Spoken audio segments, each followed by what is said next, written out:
नमस्कार दोस्तों आज मैं सरकार की पोल खोलने वाला हूं। तो दोस्तों एक बार वीडियो जरूर देखिएगा। शुरू में ईपीएस 95 पेंशन से करूंगा। ईपीएस 95 पेंशन से शुरू करता हूं, लेकिन आज भी सरकार की हर बुराई, हर धोखे, हर चालाकी से आपको उजागर करूंगा, ताकि देश की जनता जान सके कि जिनके हाथों में सत्ता है उन्होंने कैसे आम आदमी, मजदूर, किसान, नौजवान, बुजुर्ग, महिला, छात्र, हर वर्ग के साथ छल किया है। ईपीएस 95 पेंशन योजना 1995 में शुरू की गई थी, ताकि निजी क्षेत्र के कर्मचारियों को रिटायरमेंट के बाद सम्मानजनक जीवन जीने के लिए पेंशन मिल सके। लेकिन हकीकत क्या है? 17% संगठित क्षेत्र के कर्मचारियों को 8 लाख करोड़ से ज़्यादा पैसा सरकार के पास जमा है, लेकिन पेंशन के नाम पर 1,1200 रुपये महीना जो है वो दिया जाता है। इतनी बड़ी रकम ब्याज का भी अगर सरकार बांटे तो हर पेंशनर को 7,500 रुपये से ज़्यादा मिल सकता है। लेकिन सरकार ने ईपीएस 95 पेंशनरों को गरीबी रेखा के नीचे जो है वो धकेल रखा है। सरकार ने सुप्रीम कोर्ट के 7,500 प्लस डीए मेडिकल फैसले को भी लटकाया है। ईपीएफओ ने कोर्ट के आदेश की अवहेलना की है और बहाना बनाया है कि सरकार पर बोझ बढ़ जाएगा। जो ईपीएस 95 पेंशनर्स हमारे बीच नहीं हैं, वे इलाज, अभाव, गरीबी और अपमानजनक जीवन जीने के कारण दुनिया छोड़ चुके हैं। सरकार ने उनकी तकलीफ़ों को कभी जो है वो समझा नहीं।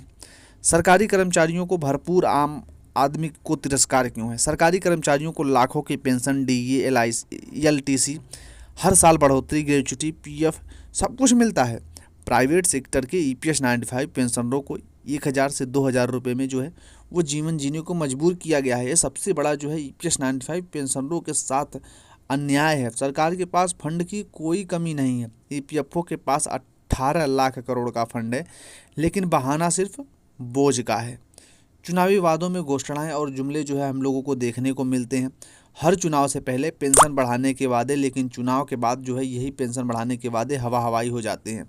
2024 बजट से पहले ईपीएस 95 पेंशनरों के प्रतिनिधिमंडल से मुलाकात की गई।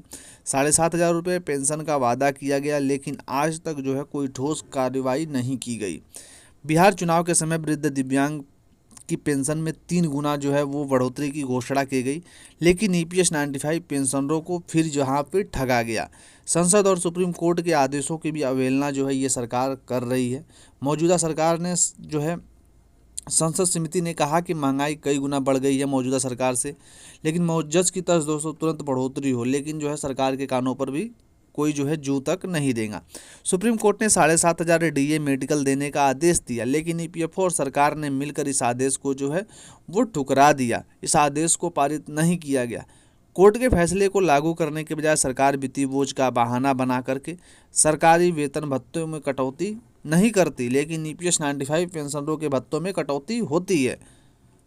ईपीएस 95 पेंशनर संघर्ष, सरकार की संवेदनहीनता। लाखों पेंशनर आंदोलन कर रहे हैं, धरना प्रदर्शन कर रहे हैं, भूख हड़ताल कर रहे हैं, लेकिन सरकार ने उनकी कोई सुनवाई नहीं है। ईपीएस 95 राष्ट्रीय संघ समिति ने बार बार न्यूनतम पेंशन 7,500 रुपये प्लस डीए की मांग की है, लेकिन आश्वासन मिले हैं और आगे कोई भी कार्रवाई नहीं की गई है।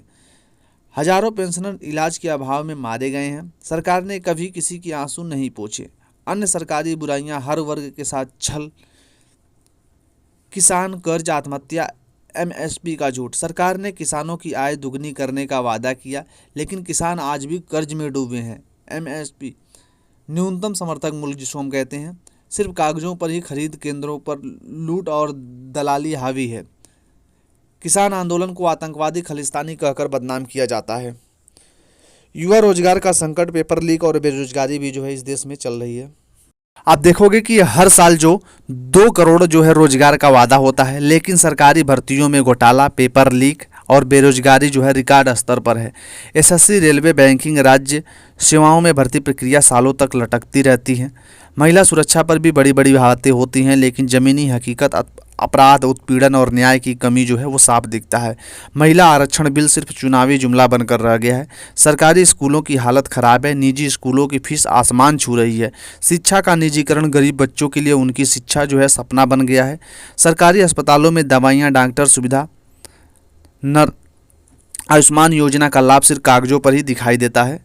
गरीब इलाज के लिए दर दर भटकता रहता है। हर योजना में कमीशन, रिश्वतखोरी, दलाली जो है वो सामने दिखती है। सरकारी दफ्तरों में बिना पैसे का कोई काम नहीं होता है। सरकार ने मीडिया को मैनेज कर लिया है, असली मुद्दों को दबा दिया है। हर योजना का प्रचार, बड़ी बड़ी घोषणाएं, लेकिन ज़मीनी स्तर पर नतीजा शून्य है। पेंशन, किसान सम्मान निधि, उज्ज्वल भविष्य योजना, सबका प्रचार होता है लेकिन जो है लाभ बिल्कुल अधूरे हैं। अब वक्त आ गया है कि सरकार से सवाल पूछा जाए, EPS 95 पेंशन को न्याय कब मिलेगा? किसानों, युवाओं, महिलाओं, मजदूरों, जो वर्ग के लोग हैं, उन लोगों को लाभ, उनका हक कब दिया जाएगा? सरकार को जवाबदेही बनाओ आंदोलन तेज करना होगा और वोट की ताकत सरकार को दिखाना होगा। सरकार ने EPS 95 पेंशनरों के साथ नहीं बल्कि सिर्फ पूरे देश के मेहनतकश गरीब, किसान, युवा, महिला, छात्र, मजदूर, हर वर्ग के साथ धोखा किया है। अब वक्त आ गया है कि हम सब मिलकर आवाज़ उठाएं, सरकार को मजबूर करें कि वह जनता के हक के पैसे लौटाए। हमारा नारा है सम्मान पेंशन, सम्मान अधिकार। अब और अन्याय नहीं चलेगा। जनता जो है सरकार को जवाब देगी अगर EPS 95 पेंशन में बढ़ोतरी नहीं होती है तो।